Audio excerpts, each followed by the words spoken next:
Good afternoon. It is Thursday, and Marvin and I are here, and we are about ready to read another chapter in Cherokee Trail of Tears. We're almost done with this book. The chapter we're on today is called White Children. Soft Rain sighed, feeling relieved to have the river at their backs. But there was no time to rest. The group was already preparing to leave.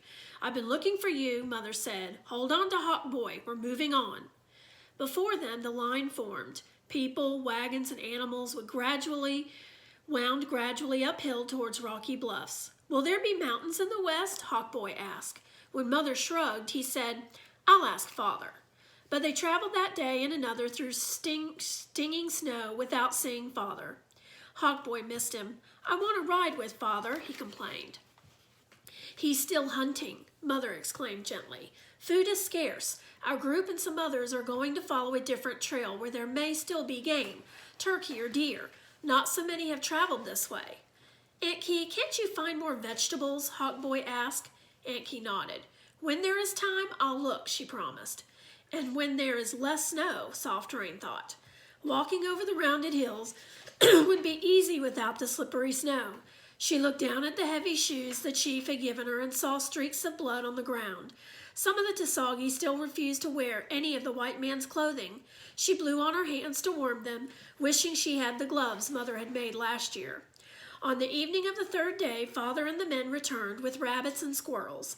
Mother made a delicious, warming stew, but the next morning Soft Rain was as cold as ever. It was then she saw her father still asleep while most of the camp was up. "Is Father ill?" she asked in a whisper.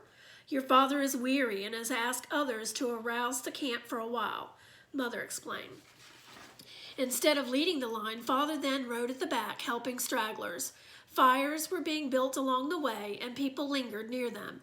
Though Hawk Boy and Soft Rain stayed longer than anyone at each fire, Hawk Boy shivered inside his coat. Soft Rain rubbed his hands between hers until Father reminded them to hurry along.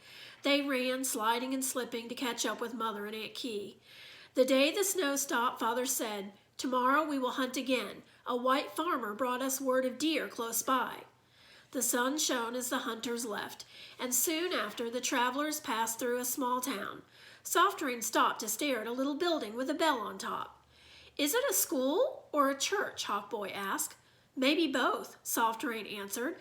"It's probably just for white children, though," she said, remembering the white children's school at home. "Father told me we're going to build a school in the west." "I'll help," Hawk Boy said.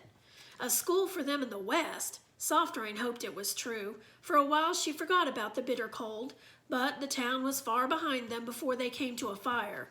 By then even her eyelids felt cold, and Hawk Boy's lips were blue. Soft Rain dared to stop, even though she could barely see the last wagon and the backs of the stragglers. She and Hawk Boy first warmed their hands and faces. Then they turned their backs to the fire. That was when they saw the two white children, a boy and a girl, standing at the edge of the woods staring at them. "They're coming towards us," Hawk Boy said. "Look, the boy's hiding behind the girl." He quickly stepped slightly behind Soft Rain. The girl held an apple in her outstretched hand. Soft Rain looked longingly at it, but shook her head. Peering around Soft Rain, Hawk Boy whispered, "Take it."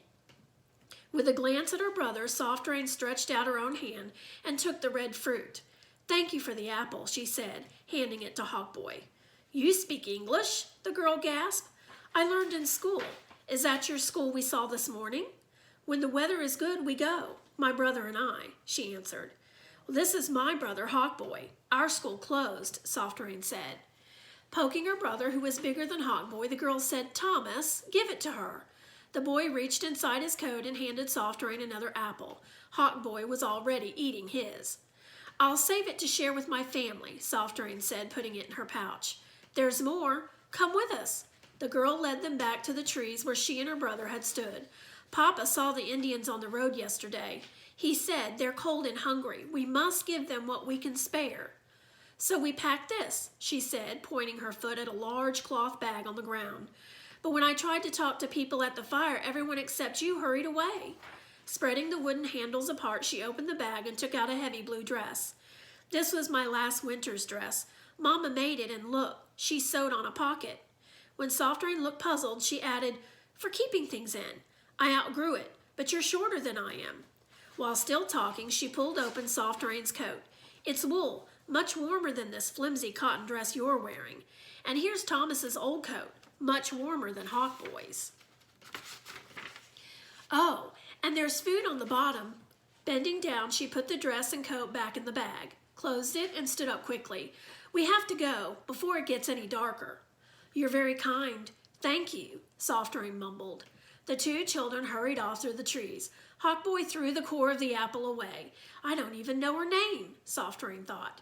She talks so much. What did she say? Hawk Boy asked.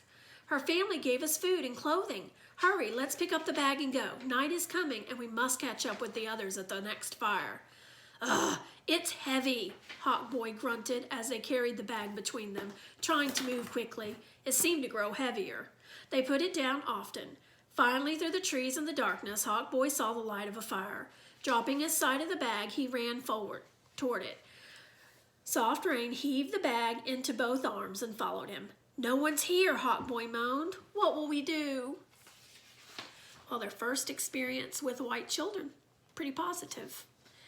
All right, tomorrow we're going to read the last chapter called The Last Apple. Bye.